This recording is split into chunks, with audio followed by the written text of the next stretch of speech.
Hi, my name is Morgan Cohen, and today I'm going to be informing you about the negative effects social media can have on your mental health. In the past 50 years, major technological advancements have been made, one of those being social media. Social media really rose up and became a normality in the early 2000s with apps like MySpace and Facebook. These apps aren't really used anymore, but now people use Instagram and Twitter and Snapchat. And social media use is specifically popular with young adults. Most young adults have smartphones, so they can access these apps with just a few simple clicks. According to Ridout's article, 45% of teens admit that they are online almost constantly.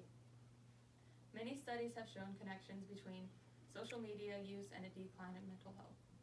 A study conducted by Johns Hopkins University Bloomberg School of Public Health found that young people who spend more than 3 hours a day on social media are more susceptible to depression, anxiety, and other illnesses. In this speech, I will inform you about how spending too much time on social media can lower your self-esteem, lead to higher levels of stress, and lead to anxiety and depression. Let's begin with how social media use lowers self-esteem. Everyone has insecurities, whether that be physical insecurities or insecure about their job or their life. And then with social media, people are constantly comparing themselves. And it's not hard to feel bad about yourself when you see all these perfect images online, because no one's real life is actually posted on social media. We only get to see these highlight reels.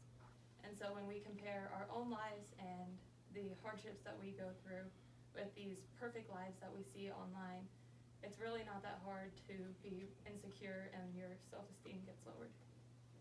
A study conducted by the University of Copenhagen found that generally, people who abstain from using social media are more satisfied with their lives. Now that you know how social media use lowers self-esteem, let's talk about how it causes higher stress levels. Stress is caused by many things, one of the main things being lack of sleep. When we look at social media, we often get envy and anxiety from what we see, and then this stuff keeps our brain on high alert throughout the day and prevents us from falling asleep at night.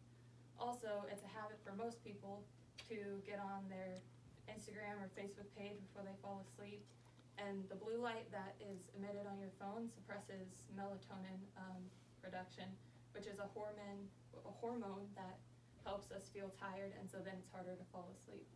So a simple task like scrolling through social media before you go to bed can really mess with your sleep schedule and cause higher levels of stress.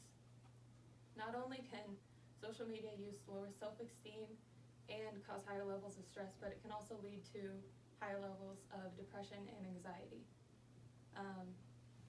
Many connections have been made between social media use and a rise in depression and anxiety.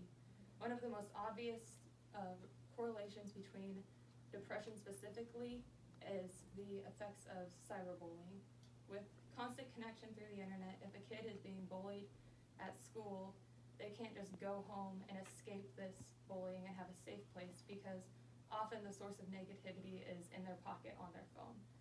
So it's really not that hard to wear down on your mental well-being when there's no escape for this constant negativity. Another reason social media use causes depression is that time spent on social media could be used to be doing activities that actually benefit your mental health. So when you spend more time on online, it means that there's less time that you can be spending exercising, getting your work done, spending time with your family and friends. Many people argue that when they're online, they are staying connected with their friends and their family, but in all honesty, this is like shallow connections and can't really replace true face-to-face connection with other people. Social media also causes anxiety, the main reason being people feel the need to be constantly available. People weren't made to just be helping others all the time. They need to take time for themselves to get their own jobs done and just take time to relax and not worry about someone else's needs. Strickland writes that a new medical term has been created out of this constant connectivity, and it's called phantom vibration syndrome. It's defined as perceived vibration from a cell phone that isn't vibrating. Many people report that this has happened when they're just trying to get something done and they think that somebody needs them, so they feel like their phone vibrates when nothing happens at all. As you can see, social media can be very dangerous, but there are ways to use social media safely. Kathleen Smith offers a few tips to ensure that you are using social media in a healthy way. The first tip is to track how much time you spend online and acknowledge that too much time can be harmful. It's really important to set aside time during the day to disconnect and focus on things other than social media or the internet, your phone, computer. Her second tip is to be more aware when you're scrolling through Facebook. You need to remember that what you're seeing are just highlight reels of someone's life. It's not the true life that someone is living, and nothing online is evidence that somebody is living a better life than you. The final tip is to make sure that you have good intentions. You need to follow positive accounts that really uplift you and inspire you, and unfollow the ones that make you feel insecure, upset, or ashamed. You can safely use social media to support positive aspects of your life and prevent a decline in mental well-being. I hope that you all learned something today. Thank you for listening.